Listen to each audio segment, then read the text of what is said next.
banyak lahir pemikiran teologi, misalnya teologi pembebasan di Amerika Latin, teologi hitam, teologi minjung yang menjadi fokus disertasi profesor, kemudian feminism theology, ekofeminis, postkolonial teologi atau teologi postkolonial, teologi politik dan seterusnya yang berbicara mengenai pilihan preferential option for the poor.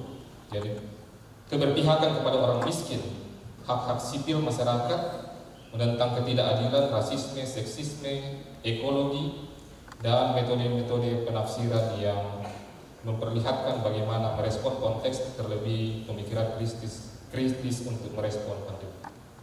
So the basic idea is how can we use progressive theological resources to respond to the challenges of the pandemic.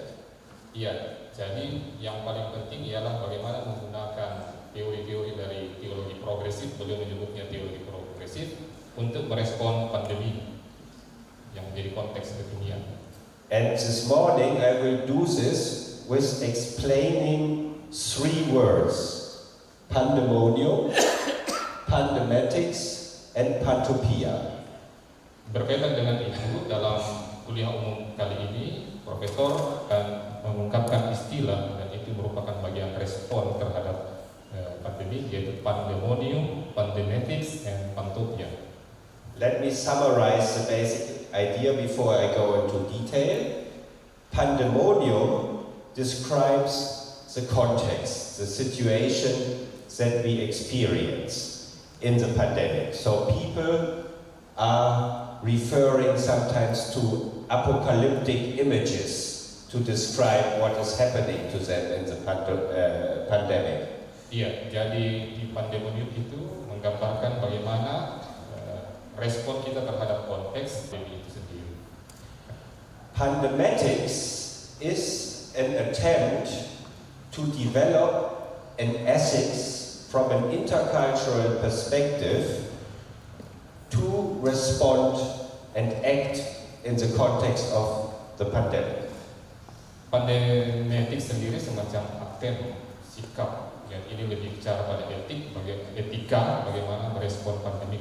I invented to find an alternative to what is called new normal. Iya, dan Pantopia itu merupakan kata yang atau istilah yang baru yang Prof sampaikan, itu semacam bagaimana kita Pantopia is an alternative vision against what they call now the new normal. Oke, jadi itu semacam istilah yang kalau mau dibilang kontra terhadap new normal. Ya. So all the 3 words, as you can see, have the first syllable pan from pandemic, yeah? Pandemonium, Pandemetics, Pantopia. So it's a word play actually. Iya, jadi kalau Anda perhatikan ada kata pan di depan setiap istilah-istilah itu. Pandemonium, Pandemetics, Pantopia. So I begin with Pandemonium. Since the millennium in the West seems to have been in a crisis mode of thinking, even though we were exempted by the so-called millennium bug, in the 1990s the West lived in euphoria, believing that neoliberal capitalism and democracy had won and broad sections of its societies led an affluent lifestyle, many beyond their means. Sejak milenium ini, di Barat tampaknya terjadi krisis pemikiran, meskipun mereka sudah dibebaskan dari apa yang disebut dengan, saya sendiri mengerti, bug milenium. Pada tahun 90-an, di Barat terjadi semacam ekspektasi atau euforia yang percaya bahwa kapitalisme dan demokrasi neoliberal itu memenangkan atau bisa memberikan gaya hidup yang makmur bagi sebagian besar masyarakatnya, tapi ternyata hal itu tidak demikian. So some conservative American philosophers and political scientists spoke about the end of history, have failed, so now the West has won. Ya, jadi itu diperkuat lagi dengan runtuhnya Uni Soviet, kolapsnya komunisme, dan sepertinya itu memberi jalan yang sangat mulus bagi West, Barat, dan kapitalisme. And because of this, they also said that the term third world doesn't make sense anymore. Ya, jadi sepertinya itu memberi Oh yeah. So we have been used to speak of first world. Yeah, that's the West.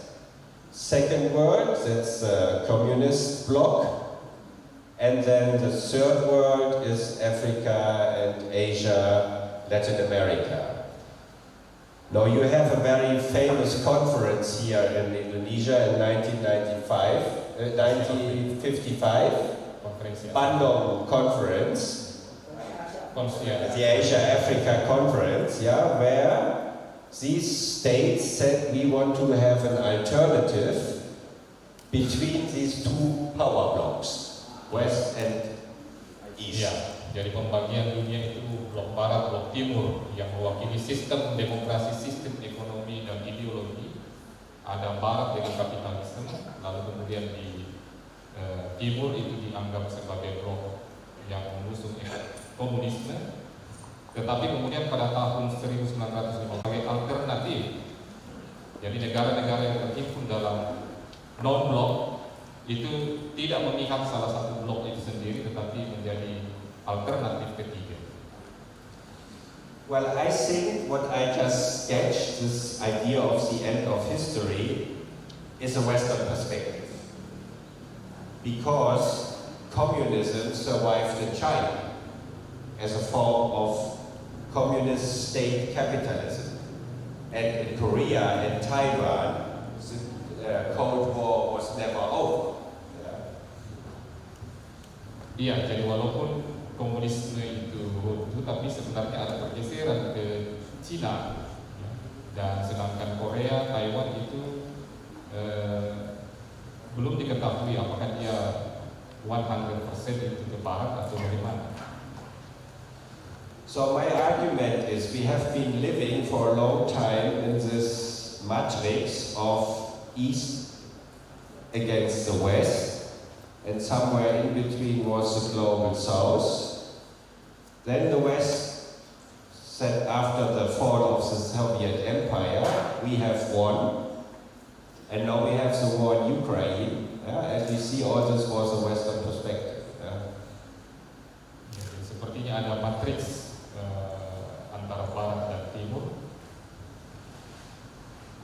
So this is the world we live in, and this is the world that's also important to understand as a context when we deal with the pandemic.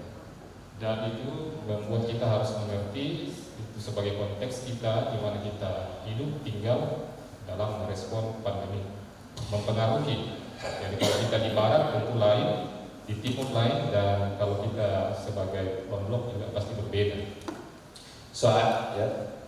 So I'm a scholar from the West, but I have been also trained in Korea by Minjung theologians. So I'm trying to negotiate between the different contexts. Yeah.